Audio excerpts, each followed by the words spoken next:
All right, guys. So today I'm working on a 2013 F150. I have this rear passenger door where this handle is not actuating this.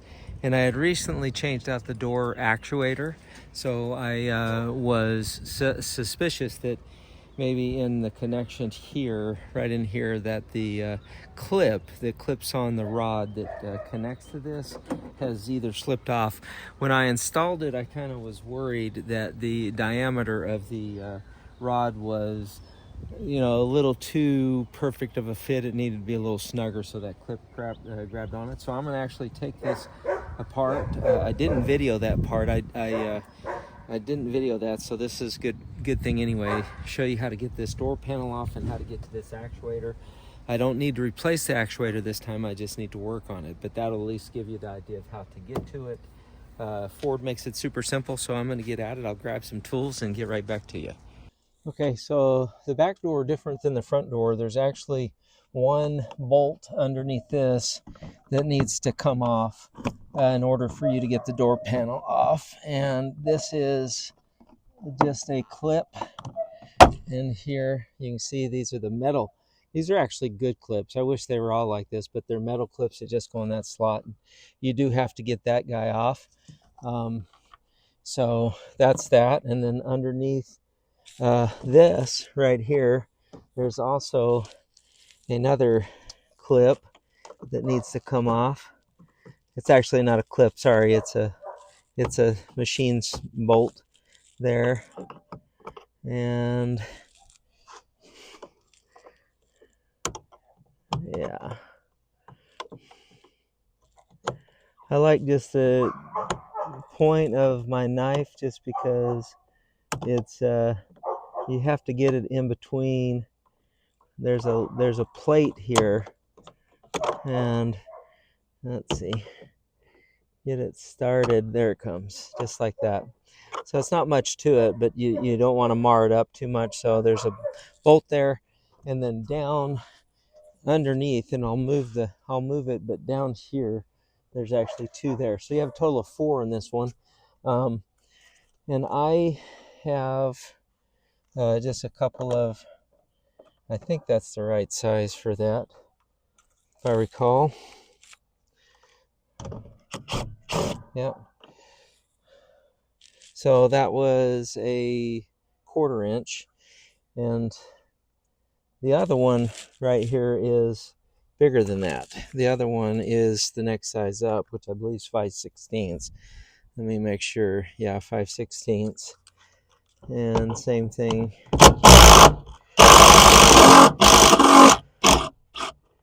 And that's actually quite the bolt. It's a little bit longer than the other one there.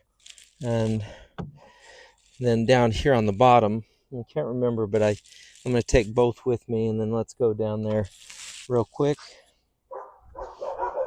All right, so there's two down here. There's one right there, and then one pretty much same space, opposite side. I'm switching to my AC Delco cordless ratchet, and I got another number 6 on there. I think that was a better fit than the 1/4 from up above. Plus, these get recessed in there a little bit further. They do have a pretty big flange on them, but they do get recessed in there. So I switched over to the ratchet socket set.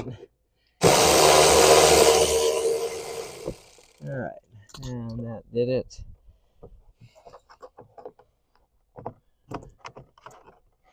Well, maybe one more turn. There it comes. Okay, so now this door just lifts up and out of the way. And I'll bring up the camera just so we can see that. Okay, so now with everything off, the door literally just lifts up and kind of goes out of the way like that. Now, there are some clips here that are helpful to get out of the way, and I'm gonna try to hold these here. The one you worry about, of course, is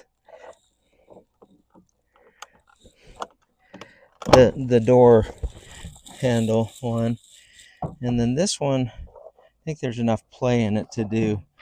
So this is the one you were worried about, was this guy right here. I don't want to put any stress on that. That's your door locks, your window, the actuator, and everything all in one there. So you didn't want to put any much stress on that.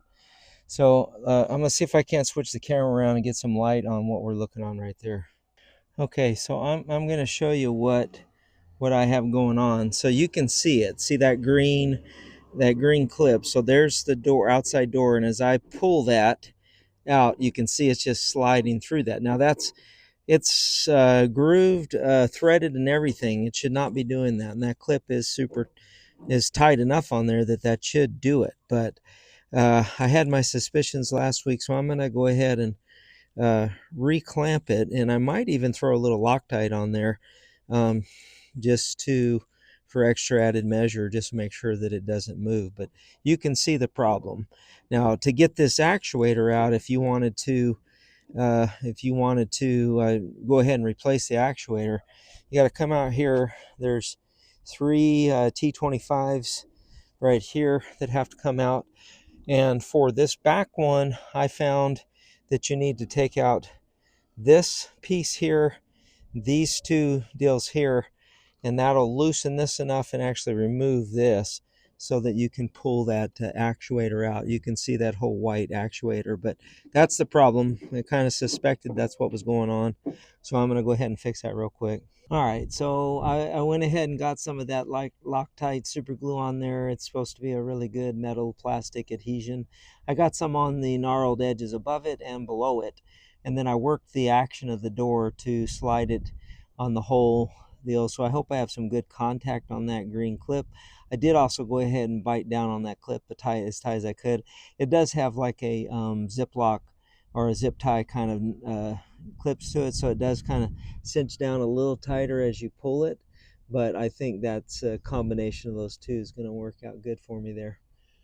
Okay, I'm going to go ahead and get the door panel back on. This plastic sheeting is really dry rotted, and I tried last time I was in here putting some two-sided tape, and it held, but then it just corroded some more. So I think I'm fighting a losing battle on this stuff.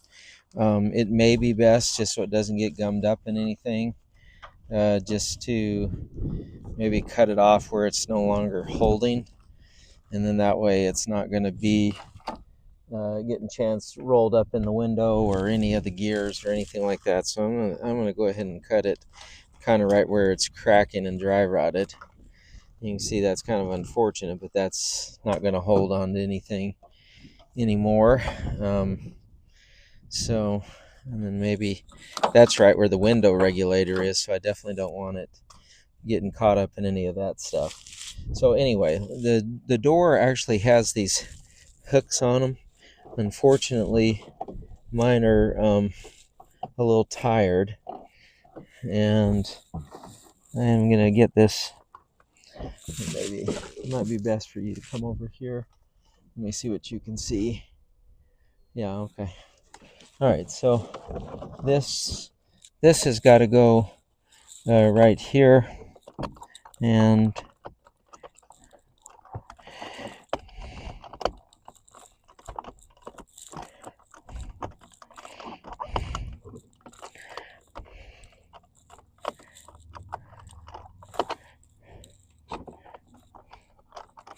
I don't give you a lot of room,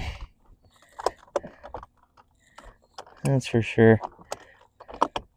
I sometimes find it best to actually take the mechanism out of the door itself, and then that way you can connect it up here once you get the door back together. But this one's got a really strong clip, and I've tried doing it, but it doesn't want to do it. So I might have to come on this side where I can actually get a little bit of a visual and see what I'm trying to do.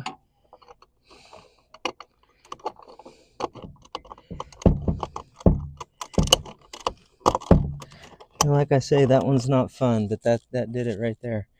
I'm going to go ahead and get this into that clip, help hold that up a little bit, And then you can see he's had these door hooks. Now, one of the things I've found that's helpful is, let's see if you can see that, is to take this little escutcheon out, just because to thread the needle, it's a little harder the smaller that hole is. So if you just pop that escutcheon out, let's see.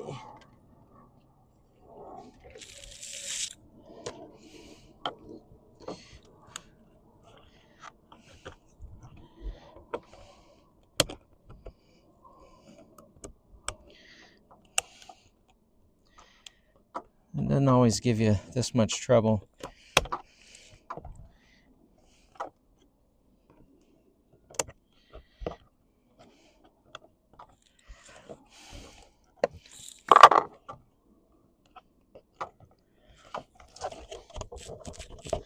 And today we might be doing it with the escutcheon on, just because I'm not having any luck getting that off. But yeah, I think it's gonna have to come off. There it comes. So you get that little guy out of there, and then you have a little better shot. I just kind of look at everything and make sure it's all kind of lined up. You have clips here, hangers here, and there's a couple of little places in the body where those go, and then that gets lined up. So if you come up above the door lock itself and make sure that gets started first, like that, and then you have a little bit of play now to come up and catch those clips, those hangers, like that. And then that's kind of how you know you got it. You're gonna go along the bottom, make sure there's no gaps, and then you know you got it. And then you can put that escutcheon back in right there, and then that just presses in. That helps you. And I'm looking for my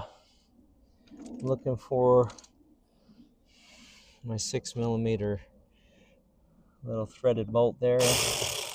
Turn that. I want to put it in, not take it out right now.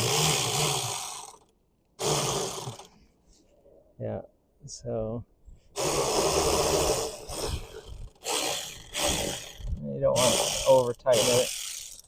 That one's in good. Once that's in place, you can go ahead and put this body trim back in, and that's this one. And it literally just presses in. The only places that it clips are just right there, so snug it there and then just press it in just like that. You got this one, bigger one here to go back in, and that's the green bit we have here.